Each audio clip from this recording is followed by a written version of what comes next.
CTBK is more than just a full-service accounting firm. They are one team with an innovative approach that takes on each new challenge with collaborative problem-solving skills to provide creative solutions for their clients. Based right here in Western New York, CTBK is a champion for your business and our community. Additionally, CTBK goes beyond tax and attest services by offering a wide array of consulting and outsourced solutions tailored to meet the unique needs of your business, allowing you to focus on your operational and long-term strategic goals. Whether you're a large corporation, a small business, or somewhere in between, the team at CTBK is determined to help you succeed. Visit ctbk.com or call 716-630-2400. 716-630-2400 to learn how CTBK's one-team approach can work for you. Welcome to another edition of Tim Graham and Friends, brought to you by CTBK, CPAs and Business Consultants. I'm Tim Graham of The Athletic, here with Jonah Bronstein of Bronstein Enterprises. He has rebranded his company. He's going with the throwback. We've rebranded again, actually. What is it now? We're now Bronstein Sports Plus. Oh, okay. Bronstein Sports Plus. Have you had the graphic designer put together the logo, or do you have the T-shirts made up? Yeah. I mean, it's just going to be Bronstein Sports and a plus sign. I see. So when you say it, when you articulate it, it will actually be Bronstein Sports Plus. Yes. Got it. Okay. Duly noted. BS Plus. Everything's plus these days. Better than minus. Better than minus. Did you give any consideration to Bronstein Prime, or maybe even playing off of the heat that Deion Sanders is generating, and Amazon Prime and all these other companies that have a Prime? You could maybe latch on to that movement. I think that's a saturated market. Really, there's Deion Sanders, as you mentioned, Amazon Prime. There's also a Prime Energy drink Logan Paul's involved with that's been in the news a lot. So I don't really want to get in on the Prime market share, whereas I think Plus, I think I'm ahead of the curve on. I have not seen too many media properties use that before. What are your thoughts on Deion Sanders through these first couple of games, dealing with all that bull junk that he deals with? I mean, I find Deion Sanders tremendously entertaining as a player, as a TV analyst, and now as a coach. And like many people, I'm very interested and borderline riveted by what he's doing at Colorado and the quick turnaround, and his son being such a electrifying player, and the personalities. I would not like to cover the team and deal with some of the bull junk that comes along with this, and the silly controversies about sunglasses and hats and, different kind of things. But just being a college for those who don't know, Colorado State's coach made it a point to poke the bear, talking about how Deion Sanders wears sunglasses and hats at his post-game news conferences. And I'm neglecting the Colorado State's coach's name, which I guess is part of the point, that he said that his mother taught him better than that. So pretty much just, throwing some shade at Deion Sanders, I guess, pun intended, before the game, making it personal. What's his name? Jay Norvell. But you know what? I like that. And I'm not sure what side I fall on that, but I actually do like coaches bickering back and forth a little bit and having a, just different characters of these two different teams, whether you are for or against the Coach Prime way. You now have a distinct rooting interest in watching this game and either wearing your hat or not wearing your hat, or wearing your glasses or not wearing your glasses. And that's now part of the fan experience. Yeah, I really don't care one way or the other. I my entertainment is watching people get worked up about it. I don't have an opinion strong regarding Deion Sanders. I mean, part of me, I do begrudge his immediate success because of how he used the transfer portal. And I'm not against the transfer portal. I like the free agency aspect of things. I think that student athletes should be allowed to move around. I do feel badly for the players who went to go play football at the University of Colorado a couple of years ago and were just kind of shoved out the door. But to do this wholesale change to your roster, it's worked. 2-0, two big victories, an upset in week one, and then crushing Nebraska last week, saying what he says. And I just find the whole scene to be pretty entertaining, win or lose. I think part of me, I'd like to see what happens with a couple of, if he hits some turbulence. I'd like to see what happens, how he navigates that, and probably not much different than how he's navigating the victories. But yeah, it's great television. I find it interesting too, in that I don't know if there's been many examples of this in football, but there have been more in college basketball of late of, celebrity coaches, big name players from either the NFL or the NBA that rely maybe more so on personality than traditional coaching backgrounds to run their programs. And it's working very well here at Colorado with Deion Sanders, and it worked well at Jackson State with Deion Sanders. It's been hit and miss in the examples we've seen in college basketball. And I think maybe at the ultimate level, maybe more misses than hits. So it's kind of interesting to see it work when I haven't always seen it work on the basketball level.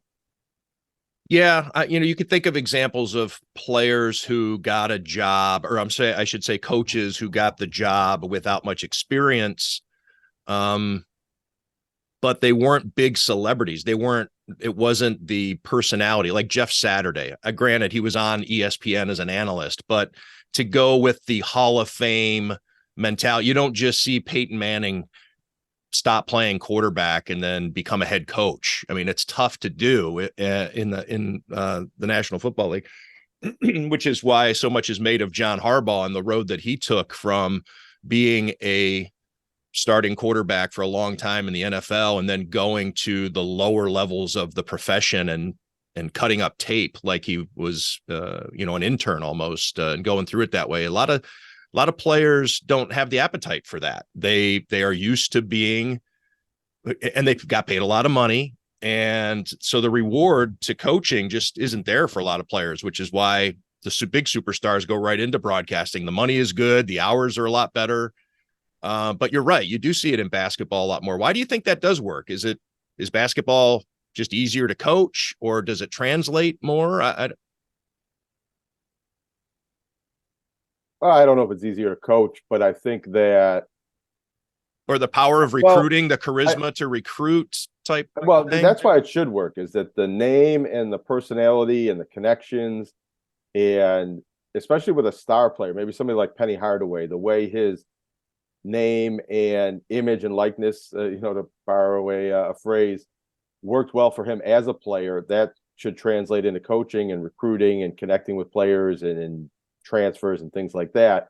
And I also think you mentioned, is it easier to coach? I don't know if it's easier to coach, but I do think there's an element of basketball where you play both sides of the floor and all over the court, where a player who was like a coach on the floor can translate into being a coach, maybe easier than in football, where you only play one side of the ball in one position and learn to coach the whole game.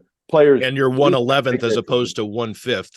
Yeah, where it might take more seasoning and coaching different positions and different styles and different jobs before you're ready to be an NFL head coach right after retiring as a player. We talk a lot about the show that sports has been for the last few decades, more of a reality television show than it is the game in many ways. Sunday sometimes feels anticlimactic when it comes to covering the NFL. You put so much time and energy into covering it all week, and it seems like the game should last 8 hours instead of just 3. It's over with in a blink, and it always just seems to not be commensurate with the amount of work put into it. Now, granted, it's a big show, and you got the tailgating, and it's not just the 3 hours of the game; it's the entire day, and getting the food ready, and you're having your buddies over at the house, and it's a big thing. It's more than just the 3 hours. But the reality show that is sports, as I was mentioning, we talk about it all the time. And so I want to touch on the reality show that has been at One Bills Drive this week. So much to talk about on Monday night. Concerns, things you were perhaps excited about if you're a Bills fan, seeing Sean McDermott get through the game pretty well as the play caller, no glaring errors or mistakes arose, and it took 4 takeaways and only the third overtime punt return for a touchdown in NFL history for the Bills to lose that game. So there are a lot of things to be actually encouraged about with the Bills. But the stuff off the field this week, and most notably, I know people are going to be tuning in because I've been pretty vocal about it on Twitter, and people who follow me on Twitter, I think, tend to probably listen to the podcast, or vice versa. The situation with Maddie Glab, I just want to touch on it because I've been vocal on it. I don't know how long we want to talk about it. Again, I just want to clarify. A lot of people are saying that I'm blaming Stefon Diggs for tweeting last night. I'm not. That's all part of the show. It's part of this reality television show that we cover as sports reporters. I just think that it all could have been handled differently. I think it's a fascinating discussion, which I've been having, and I think it starts with the whole hot mic aspect of this. Channel 2 had its cameras running, which is standard operating procedure. I don't think that Channel 2 is necessarily at fault here, and then was live streaming an empty chair while we were waiting for, I think it was Micah Hyde is who we were waiting for. I'm not exactly sure what it was, but it was in between players talking at the table there out in the field house, and the cameras were going and the hot mic was on, and Maddie Glab was caught joking with a couple other reporters regarding Stefon Diggs. Somebody says, "Hey, why don't you go in there and get Steph and tell him to come on out here?" Because they're waiting. People, the bullshitting that goes on while you're waiting for the next thing to happen in this job. And Maddie Glab said something to the effect of, he would just look me in the eye, say "F you." That's the way he treats everybody. And that was, I mean, as somebody who's been around her and in those situations, what she was saying was, I have no pull just because I'm a Bills employee. He's going to tell me this. So it became a whole thing. Now everybody is worried about Stefon Diggs's wounded brand, that he's somebody who's been trying to overcome this image. And now here's a team employee saying that he's defiant, that he doesn't go along with things. And then Maddie Glab apologized. And in my mind, I think, and plus you could see it, a lot of the comments coming back to her, a majority of them were, "You shouldn't even have to apologize for this. It's so silly." And I was just kind of monitoring. I was looking on Twitter. People were encouraging her and supporting her. And then Stefon Diggs sends out the tweets, and boy, did it flip. Now that everybody sees Stefon Diggs tweeting out his feelings were hurt, he's confused. And again, I'm paraphrasing. He can't understand why somebody would say this of him. He always treats the media with respect. I would agree with that. He does. From my standpoint, he's always been gracious with me. He doesn't always do the interview, but he's not a dick about it, or at least he hasn't been to me. But anyway, so once Stefon Diggs now tweets, then it becomes even escalated. Now, does he have a right to tweet and defend himself? Absolutely.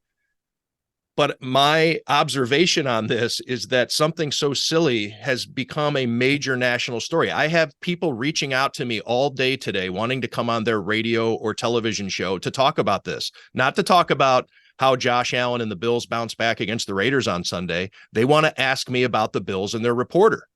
I agreed to do one of them, but and it's because it's going to be after the podcast, and I will have talked. But my point on this interview will be, I think it's ridiculous. And people are saying, "Well, you can't say that Stefon Diggs's feelings are ridiculous." I'm not. I think that this whole thing is with a hot mic, and the idea that reporters are supposed to know that there's a hot mic. Jonah, you've been in these situations hundreds of times.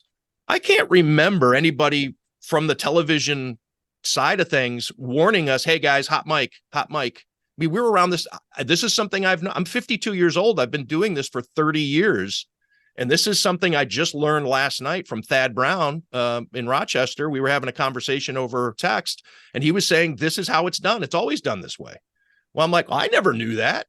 So, I mean, how many times have I been caught on a hot mic? How many, I don't know. So I think it's a fascinating look at just mass media, how it's done, how the sausage is made, what becomes a story, how the national media decides what to put on the ticker, because this thing was on ESPN's ticker last night. TMZ covered it. I mean, again, The Athletic hasn't covered it. I mean, to me, it doesn't rise to the level of a story, but I think it's a fascinating look at our media world, more so than anything, more so than what Maddie Glab said, Stefon Diggs's feelings on this. I think it's all this has all been sensationalized for the sake of content, to give us something to leer at, and to now watch Maddie Glab either lose her job or come back. Now that's a part of the reality TV show that is the National Football League. Well, I mean, it's certainly a story, because I think you just did about a 1,500-word monologue on it, beginning, middle, and end, with a lot of. But again, to me, it's not a story about Diggs and Maddie Glab. To me, it's a what are we doing here story. What is it that captures what are we as a sports journalist when I show up on a certain day? Should I be talking? I talked to Ed Oliver yesterday. Should I not be talking to Ed Oliver? Should I be interviewing other members of the media for the what's going on in their world? I think people might want to read what would come of that type of reporting, and might be more, I don't want to say more interesting, but more different and unique than some of the football X's and O's, between the lines type coverage. Because let me go through a few of the things that you mentioned. And I think my general premise is to disagree that it's not a story. I think it's a very unique situation. There are 16 NFL football games this week in 32 NFL cities, or 30 or whatever. But this isn't going on in all 30 cities, and isn't a storyline going into all 16 games. So it's definitely a unique situation, especially with it being a team employee and not a independent media member. But to clarify a couple of things, because I was out there Wednesday when this happened. I wasn't at the podium when there was that speaking. I was in the locker room doing something else. But I did understand, as many media people understood, that we were thought to be waiting for Stefon Diggs. There was a belief that he was the next player that was going to come up and speak after. Yeah, there was some discussion as to whether we were going to get Stefon Diggs on Wednesday and he eventually spoke on Thursday. But so that was part of the. And there was a long idle period that's not normal, because I would presume there was efforting to find or bring Stefon Diggs out. I think maybe he was not available or findable in that moment. Micah Hyde ends up coming out in a bit of a rush, only had 5 minutes after that long delay. And it should be noted, and again, nobody feels sorry for the media, but just to give people an idea as to how it's set up, the field house is a massive complex. There's a football field in there. And where the Bills do the news conferences is on the sideline, against the wall, opposite the locker room. And these news conferences take place at the same time that the locker room is open for reporters to go in. So you have to choose many cases, because it's too long of a walk. You can't just rush or pop in and pop out back and forth. You have to choose whether to set up at the news conference area or go into the locker room. And so if you are waiting for somebody to show up, you do get impatient as a reporter, because you're potentially just wasting time. There's stuff happening in the locker room, players that you could be interviewing.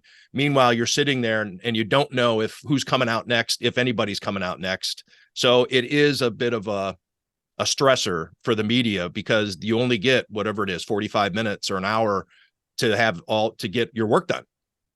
So anyway, I just wanted to make that point. So yeah, that's kind of where it starts, as everybody pondering and shooting the shit and trying to kill time, wondering who's coming out. And then after all this happened yesterday, on Thursday, Stefon Diggs does end up doing that sit-down press conference. Seemed to be in a quite a good mood. And I talked to him at his locker stall prior to that. He was great.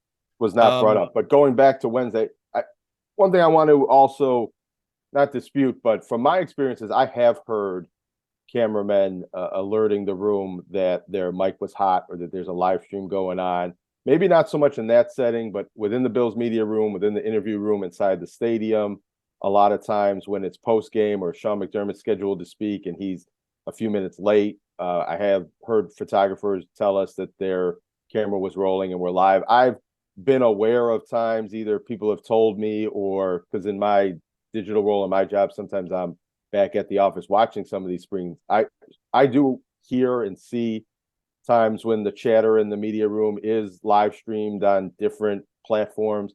So I'm kind of aware that that goes on. I think maybe the photographers or just the media outlets that are doing this live streaming maybe could be more aggressive and open in reminding us when their mics are on and when their cameras are Or rolling. somebody back at the station who has this feed on going on out onto the web to hit the pause button. So at least it stops at the station and doesn't go out to the world.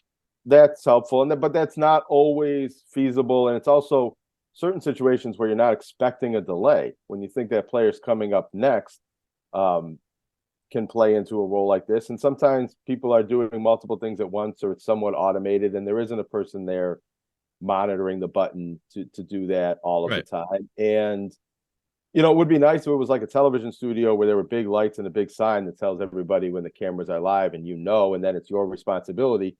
But where I'm going with this is I think it's a very unfortunate situation for all involved, for Matty Glab, for the television station that was broadcasting that, for Stefon Diggs, for the Bills fans, and everybody affected by this, which I would even include you because you've gotten into so many different back and forths on Twitter in the past 12 to 18 hours about it that it's now affecting your life. But not negatively. You know me well enough to know that I wouldn't do it if I didn't enjoy it. Maybe it's been a positive for you then. But I think for anybody, in this case specifically, Matty, but for anybody that it could have been or has been, because I've heard of situations where this has happened at, political press conferences, and I think there's many times when all of us have been overheard on live stream hot mics covering the Bills. We just either haven't said something inflammatory or it just didn't get clipped and picked up and distributed in the same way. Fans and content aggregators might want to keep their eyes peeled. This could be a new source of content to mine. Find this vein and mine it, and but get people talking on hot mics, including team employees, by the way. I mean, when their guard is down, I'm sure that could have been in a lot of different people, not just the media. This isn't just a media thing. There are other people at One Bills Drive that could easily have said something. Yeah, well, that's where I'm going with this. You have to be responsible for the words that come out of your mouth in these settings, in these work settings, within work hours, during these media periods, the open locker room. You should assume that these cameras are always recording, because there's a technological glitch that could happen, or a button could get switched the wrong way where we're not supposed to be live, and maybe it is, or somebody can hear on a specific feed that isn't the world, it isn't broadcast to everybody, but it could be, fed in. I think that's, maybe a bit similar. It's a different story, but what happened to Rachel Nichols when she was talking on a phone call or a Zoom call, and that audio got distributed to somebody else. You have to be aware. That's maybe a bad example because that was a private conversation. In this public work setting, you have to be aware that what you say is heard by others. And even if those cameras weren't rolling, that comment could have been heard by another reporter, written down, quoted anonymously, maybe even not anonymously because it wasn't ever stated. This is off the record, kind of situation. That could have been, quoted. I think it would have been fair for somebody to quote that comment in their story if they were writing a type of story, like you said, about the Bills and the media and Stefon Diggs or something like that. And it's different if Matty Glab had worked for a newspaper or a television station or an independent media person. I don't really think what you said was all that bad. I think it was it would depend on who it was. If it was somebody like a Jerry Sullivan, people jump his ass. It would depend on whether how you're viewed in the profession, I think. Right, but I wouldn't think there was anything wrong with it myself. It's her perception of the situation. She was being a little bit tongue in cheek, maybe, and joking and bantering with people in the media. But as a team employee, it's a lot different. And it's up to the team and the internal organization and Stefon Diggs and other players to kind of determine how much of a violation of a team rule or team spirit or organizational culture that is. Whereas if it was you or I or anybody else in independent media speaking that way, it's a lot different. I do think there was a lot of reaction from fans about media in general having that kind of conversation and if that was appropriate or not. Yeah, there's a general distrust of the media as it is. So now this is a gotcha moment of, see, these guys, they're all phonies. they say one thing to the player's face, and then as soon as the player's not around, or the politician or whomever, they're conniving fuckers, always little getting together in a little gaggle and making jokes about the people they cover. And when it Which does is, flash back on all of us, it's not a woe is media take here, but this incident is going to make Buffalo Bills players, some of them, a little less trusting of all of us as media because of what was overheard on that mic. And there may be trust issues with wondering how that got distributed or put out there and reacted to and covered in the media. But the volume of coverage that's been out there, and also the volume of, I didn't count all the words, but Maddie's comment was 2 or 3 sentences, the initial comment. The apology that she put out was a very strong and heartfelt apology, was much longer. It was a full paragraph, 100 or 150 words. Stefon Diggs sent out 3 tweets that was, maybe of similar length to the apology, and a lot more words and thoughts and feelings expressed in these tweets than in his responses to Stephen A. Smith or other rumors and different things and cryptic tweets that were sent out by Stefon Diggs through the offseason. So this incident clearly affected him enough that he spoke out and expressed a lot of thoughts and feelings that sometimes he chooses not to, at least in social media or without being asked about it. He isn't always forthcoming about explaining. He never really explained why. He did, but I mean, in this way, he didn't come out and explain why he was upset on the sideline at Cincinnati right away. Kind of let that fester and let people guess and be mysterious about it.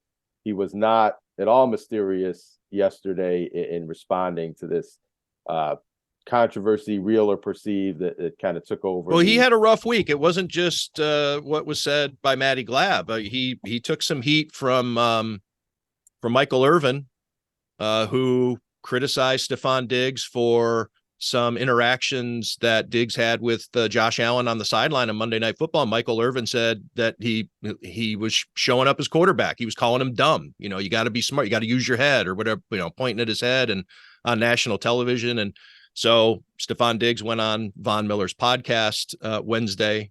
Here's just an aside, by the way. Again, nobody likes to hear about the media whine, so I didn't tweet about it, but I thought it was interesting. I walked up to Von Miller at the locker on Wednesday, and I said, "Hey man, can I get you for a couple of minutes if I don't ask you about the injury?" Because that's usually the caveat when a guy's hurt, is that they don't do interviews because of the injury. But anyways, I've done that with Jordan Poyer in the past, whatever. And he says, "No, I get in trouble if I talk. I did an interview and I got in trouble because I'm on PUP." And I was like, "Oh, okay. Well, that must be a team policy, I guess, that I wasn't aware of." And then but then he's interviewing Stefon Diggs on his own podcast later on in the day. I just thought that was funny. But where was I going with it? Oh, so he asked Diggs, and Diggs, obviously he could have cleared the air about Matty Glab on the Von Miller podcast. He had the news conference there. He could have addressed it with the reporters right there before. But I mean, he can do it on his time, and I'm not going to, again, fault him for the way he chose to defend himself or explain himself. I agree with him that I've never had a bad interaction. So yeah, there's a reputation that he has scars regarding how he's viewed, apparently. And but again, to me, it's just amazing that something what I think was pretty innocuous. It was tongue in cheek. It should have been over with pretty quickly. And now you got people calling for her to be fired. The C words being thrown around an awful lot. It's just, I mean, it's a lot. It's a lot for a hot mic comment that was apologized for pretty profusely.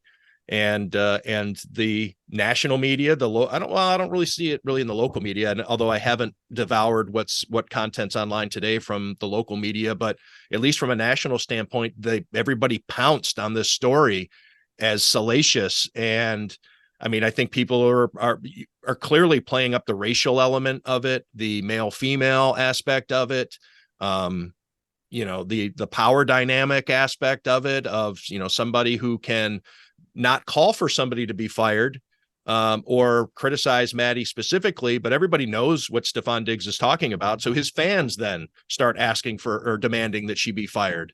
And that with your power dynamic, we see it in politics all the time. We see it with with celebrities, star athletes. It happens. It's part of today where you can get your message out so quickly on social media. Anyways, here we are talking about it but again, to me, it's more of a fascinating commentary on the media than it is anything that specifically happened. And it's also a lens into these team media jobs and state-run media, and trying to maybe bring independent analysis from a non-independent position. If it was any of us or another media person and you're saying that, or maybe you write that, something like that, you're kind of protected as providing fair criticism. And if your employer or your editor or your producer kind of stands by you and says you have the right to express that opinion, or, that was a fair commentary, but you don't have that same leeway or protection from your bosses and your employers as a team media person, or maybe some do. I do think there's maybe some examples around different leagues where there are purely independent reporters who are employed by the team. But I think this is an example showing that in most cases, that's not the case. And it's kind of a tightrope walk for some of these people in these positions. And I find it interesting, you did mention it, but maybe get a little bit more of your take on this, on how the difference between how much coverage and how important of a story this has been treated by national media, whereas locally it's largely been uncovered. I think some of that is an awkwardness and courtesy to Maddie, who in some ways is one of us. But there seems to be a big difference between how it's being perceived outside of Buffalo and within Buffalo from a media coverage standpoint. Yeah, I mean, I guess that's a discussion to have. To me, I think it's because we all kind of view it as pretty silly. I don't think that there's anybody. I don't think it's because we're trying to protect the bill. Look, I right before we came on, I didn't respond to it, but I saw a tweet where somebody said media member defending another member of the media. Shocker. Hell, I criticize my media brethren all the time. All the time. All the time. I don't. Yeah, you're right. As you roll your eyes, but I mean, if people fuck up, I have it. I've mentioned it. We just had the Mike Williams story. We talked about it on this podcast last week, how people got it wrong and then doubled down on being wrong, on somebody being dead. We talked about Jerry Sullivan, who's a friend of ours. We don't shy away from criticizing other members of the media. Again, I've lost my train of thought. Well, no, I think that squares the point. But anyways, I was just saying that I think that there's criticism to be had here, but I just didn't see it as a story, and I still don't. I mean, here we are as a story that I'm going to write about in The Athletic. I wrote about. All right, so it's time for me to mention this because people might be wondering: is he going to talk about the Jim Trotter lawsuit and what was mentioned by Terry Pagula? No, I'm not. But there's reasons for that. It's because Jim Trotter works for The Athletic. Number one, I have guidance from my editors, and I'm not going to talk about anything here that isn't reported at The Athletic about this story. So anything that you're going to see from me on this story, whether it be reporting out from the Pagula side or from the Jim Trotter side, it's going to be at The Athletic. It's not going to be here on this podcast. So again, that's just kind of the way it is when you're involved in things. You go back to the Trevor Bauer situation, and he was suing The Athletic. We don't talk, we're not supposed to talk about these things. So anyways, that's that. Yeah, I just didn't show up to work this week thinking about covering anything other than how the Bills are going to shake off this loss on Monday night and get ready for their home opener against the Raiders. And that's one of the conversations I had with an editor was there's so many other stories going on right now that these other things really are trivial. And I guess but I don't know. But again, it's just too good to pass up, I guess, in the national level. Like, this needs to be on our ticker. We're going to talk about this. We're going to have a segment on this. We're going to get into it on whether it be, I don't know, did Stephen A. Smith talk about it today? I probably, or somebody did on one of those debate shows about the dynamic between the media and athlete. I don't know what it was, but I haven't seen any of that, but I've seen a lot. I've seen articles and I've seen a lot on social media, even into today, that this being the dominant story around the Bills. And I agree with you. I disagree with you in any sense of this not being a story and not worth attention because of the reaction it's getting and how kind of unique and interesting and the different media conversations that come about of it. I am in agreement with you, and I think this might be at the core of your argument that nothing here is a major crime. And maybe that's why it's not a big story, because I don't think anything that was done or said was all that bad.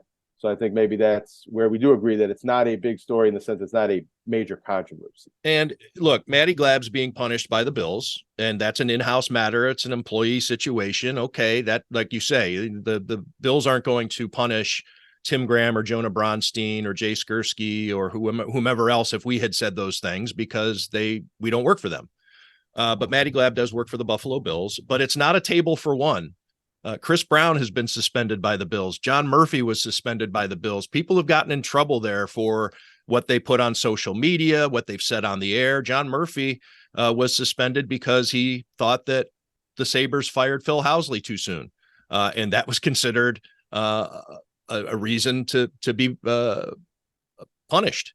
So it's not as though Matty Glab is alone in this situation. But the other ones were done a lot more quietly. And I think that the Bills would have preferred that to be the case. I did write about Chris Brown's suspension because I'd found out about it, and there were some other things going on too. But anyways, and in fact is one of the, believe it or not, I guess this goes into what people are into. That is probably a top 5 story for me at The Athletic in terms of people who read it or subscribed to read it. The Chris Brown being suspended story. But you're not going to do this story, which I get. But, you know, I mean, doesn't that show you kind of where the audience is on wanting to know about these? Yeah, if I wanted cheap clicks, I would do it. But I got games to cover. I can't cover it all. So, yeah, it's what people want. That doesn't mean it's necessarily the biggest news. I mean, Chris Brown was on the air. He was pulled off the air for what he said. He'd broken some policy regarding reporting what was happening at training camp, I think is what it was, which was against the rules. You're not allowed to do that. And then first day of training camp, he went on the air and talked about it. Anyway, I don't know. Maybe I should be writing a story about it. But I wonder if the Bills and maybe Stefon Diggs have a really memorable game on Sunday, if this will be known as the Matty Glab game. Perhaps. I don't think it's changed the point spread, Jonah. 8.5 points. The Raiders are underdogs coming into Highmark Stadium. That seems like a pretty fat spread to me. What are your thoughts on what you saw from the Bills at the Meadowlands on Monday night, and any concerns about that being part of their identity versus a just one game sentiment? I think there's a lot of concerns with the way the offense played. I don't know so much about the defense. I actually think with, you know, only allowing 16 points in regulation with some of the short fields, or maybe all the turnovers weren't for short fields, but with that kind of offensive performance and the defense only giving up 16 points, wasn't so bad. And the special teams had a breakdown in overtime, but wasn't really part of the loss before that. But offensively, I mean, you're seeing issues that plagued the Bills late last season and were supposed to be corrected by personnel changes and another offseason of getting better and being more focused, and Josh Allen specifically in his decision making and things like that looked worse, you know, and it's got to be concerning, the trend line there. But it's week 1. It was one game against what seems to be a bad matchup for the Bills going back the past couple seasons, that Jets defense against the Bills offense. The Bills had their worst game offensively against that defense last year, at least before the playoffs. And I expect a bounce back from Josh Allen and the offense and the Bills in general coming into this home opener, a different matchup, a different opponent, and that fighting from underneath mindset that the Bills have had under Sean McDermott when they're at their best and coming off a loss. I think that really brings that out of them, and I expect the Bills to play one of their better games this Sunday, and being at home and being the better team, I think that will be enough for them. I don't know if they're going to cover the spread or not, but I would like them. If I had to pick, I probably would go that way. Yeah, it's easy to see leaning on the Bills that we know of since Josh Allen became the quarterback, beating the Raiders by 8.5. But with images of what we just saw Monday night, my concerns are, the Josh Allen headspace. Granted, the Bills should have won that game. We talked about it earlier. At least I mentioned how easily they should have won that game. It took a miraculous catch by Garrett Wilson. It took 4 turnovers by Josh Allen and a punt return in overtime for the Jets to pull it out without Aaron Rodgers. But to see Josh Allen pretty much give the game away, or much of it, again, Garrett Wilson made a great play. And there's really nothing you could do about that because Tre'Davious White was in excellent coverage. But so there were bounces that went the Jets' way in addition to the 4 turnovers. But, he was obviously beating himself up. He was at his locker stall for a long time talking to Kyle Allen after the game. And by the way, what's Kyle Allen going to tell you? But he looked lost, not just on the field, but afterwards, a guy searching for answers. He seemed a little tightly wound to me on Wednesday, also answering questions about Monday night, but going to have to shake it off. And I think he does that. He's done it within games. You've seen him have terrible first half or even a terrible 3 quarters. And then just in the 4th quarter, figure it out. He bounces back. The Bills don't lose 2 in a row very often. They did it once last year, once the year before. But he was very much in his head, trying to rework the hardwiring that makes him who he is, as the Bills want him to run less, take fewer hits. I think you could almost see him thinking through plays on Monday night as to, I'm not supposed to run here, I got to throw. Or he just, that is something that could carry over. Now, the Jets are a half step faster. They hit a little bit harder on defense than most teams in the NFL. They're good at every level: defensive line, linebacker, secondary. They're very good. Robert Saleh calls it a great game. So they're not going to face a defense like that every week. But as the season goes on, you are going to face really good defenses. And the thing that I guess I should have made it a point to put it in my column, and I didn't, but the idea of the stage on Monday night, jitters, right? The light show before the game, 9/11 tributes, Monday Night Football, Aaron Rodgers there. The crowd was, people who've covered the Jets for a long time say that crowd is unlike any that they've seen in a long, long time. And the jitters that seem to be there. Well, okay, it's opening day. What's the, okay, but here's a guy that you want to win the Super Bowl for you. What's it going to be like? AFC Championship game, Super Bowl, that pageantry that is the guy that we saw fighting it on Monday night is not the quarterback who is going to take the Bills to the Super Bowl. It's got to be the guy that we've seen a bunch in other ways, like we saw in 13 seconds game. Cool. Handling his business, borderline flawless in that game. But then this other one shows up every now and then. And so the Bills, as Sean McDermott said, and he was referring to his quarterback, it's bad enough that we had to play the Jets. We can't play ourselves also. The Bills had to find a way to beat themselves, to defeat themselves on Monday night. And it's a recipe for disaster. Yeah, and I think it needs to be recognized that this is, and a lot of people have, because they've used this particular phrase, but this is part of the Josh Allen experience. He was a turnover-prone player early in his career, and coming out of college, he got away from that for a couple seasons and was a lot more mistake-free, and that's where he kind of elevated into this conversation as one of the very best quarterbacks in the league, and you called him, I think, the best quarterback in Bills history.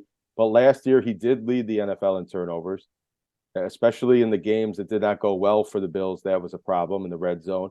And now he commits 4 turnovers in the opening game. He's on track to, be high in that number again this season after a stated offseason focus on not doing that. But we talked on this podcast about how we saw Josh Allen throwing interceptions and putting his body in jeopardy a little bit in unpadded practices at training camp. And we saw some poor play in the preseason. The Bills bounced back from that. The second game, they played the starters. But so there's a trend going on of this kind of mistake-prone football from Josh Allen that you would think he got out of his game a couple of years ago, and it's come back.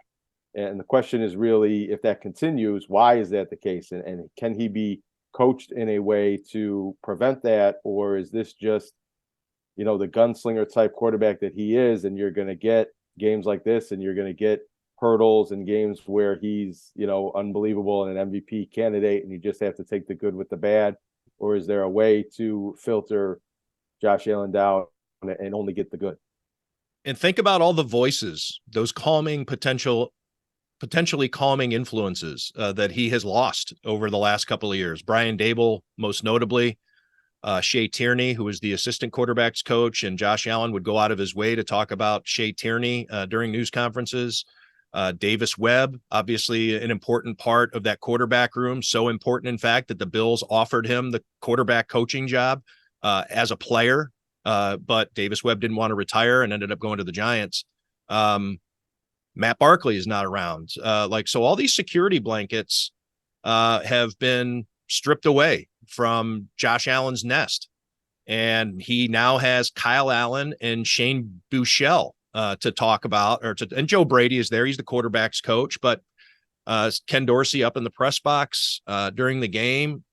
That's not to say that having Matt Barkley or Davis Webb on the sideline would have helped on Monday night. I'm just saying that there's been an accumulation of support that has evaporated around him, and maybe that's playing a role. Matthew Fairburn was talking with I'm tipping his story a little bit, but he was doing a story on Josh Allen and how you try to corral a quarterback. And Brad Childress in talking about Brett Favre and maybe there was another quarterback too, cited Leslie Frazier as a calming influence to helping be, like a voice of reason, just to keeping guys calm. And specifically mentioned that Brad Childress specifically mentions Leslie Frazier as somebody who helped his quarterbacks. So throw that in there too. There's an elephant in the room about Josh Allen that we've never talked about on this podcast, but everybody in Buffalo has been talking about it for months too. And maybe we don't want to get too specific about it, but there could be changes in somebody's personal life that can affect the way they approach their job. And at some point, I think you kind of wrote about this a little bit in the context of endorsements and things like that, but off the field matters could maybe be coming into play. I'm not saying that they are or aren't, but you start to wonder when things aren't corrected on the field, what else is contributing to the performance. That's why I think Josh Allen's going to have a great game Sunday and put a lot of these concerns to bed. But if he doesn't, there's only going to make more and more questions about what's going on.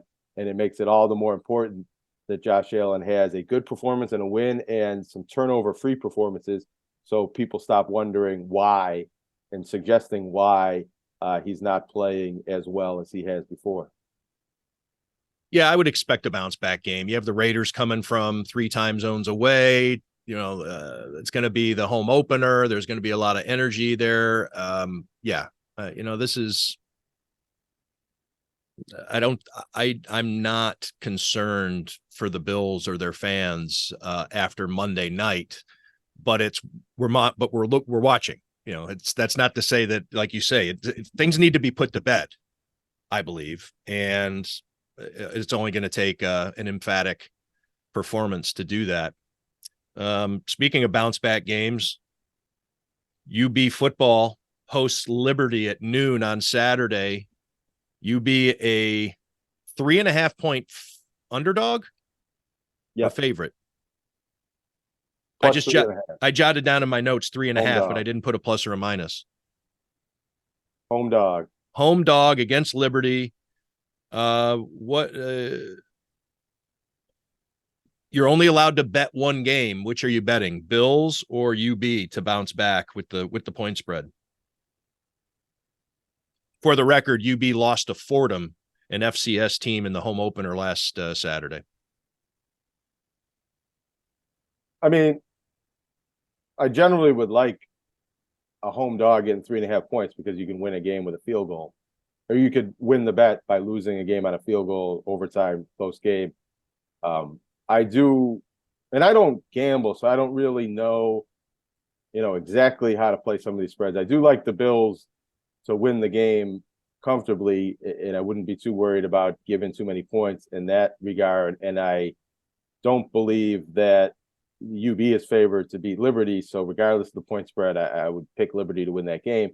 But I do see some similarities in that UB's coming off an embarrassing loss to Fordham when they had the lead in the third quarter and they gave it up. And it was very similar to their loss to Holy Cross a year ago. And these are both Patriot League teams playing FCS football that, a MAC team like Buffalo, if they're any good, is supposed to, these are guaranteed bye games. They're supposed to be not easy wins, but they're not supposed to be games that are stressful losses unless you're a bottom of, the FBS MAC type team, and UB doesn't believe that they are. So even for the fan base, it's embarrassing to lose these type of games 2 years in a row.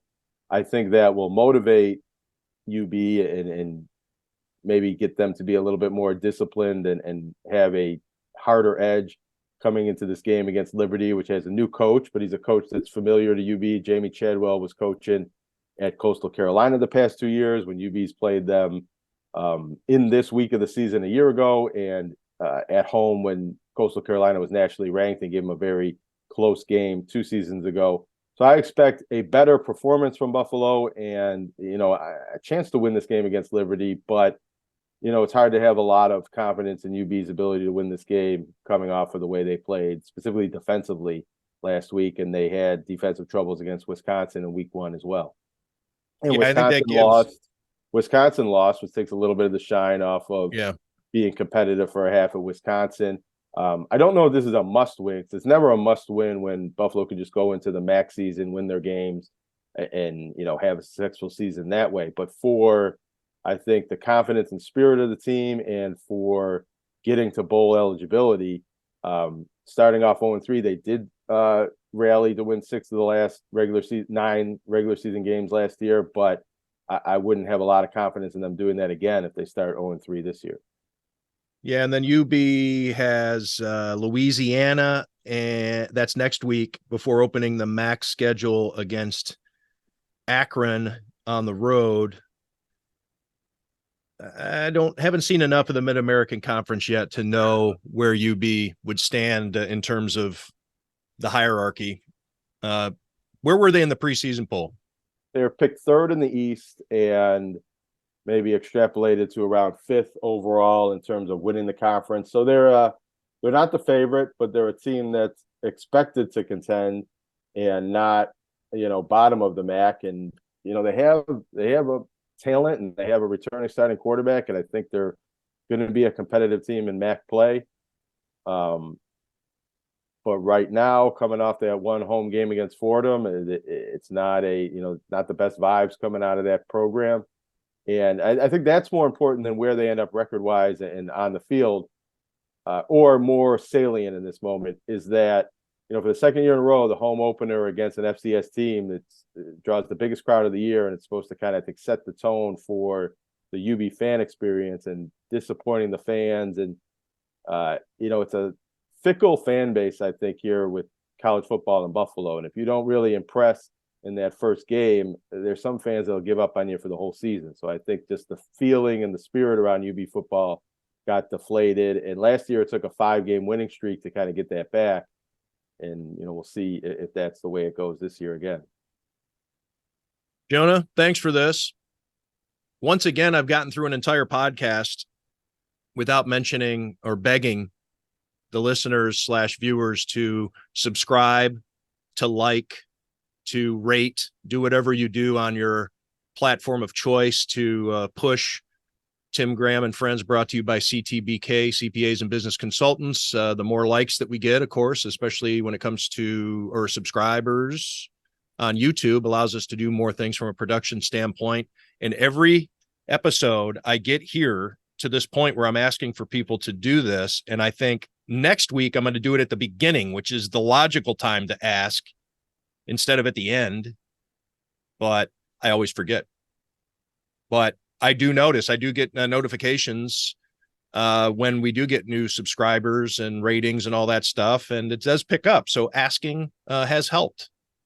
Making the request has been beneficial. So thank you out there to everyone who has subscribed and rated us. Jonah, any parting thoughts? No, but real quick, regards to UB, I did want to mention one of their players, a veteran player who's been on the team 6 years now, defensive end Max Michel. He was honored with a MAC award for his community service. He's nominated for the All-State, the National Award for Community Service. And, you know, as much as maybe with the wins and the losses, the vibes haven't been great coming out of UB Stadium in the past week. I think there are some likable players and likable storylines and likable aspects of this team, and that's one of them. What's the background? Why did he win this award?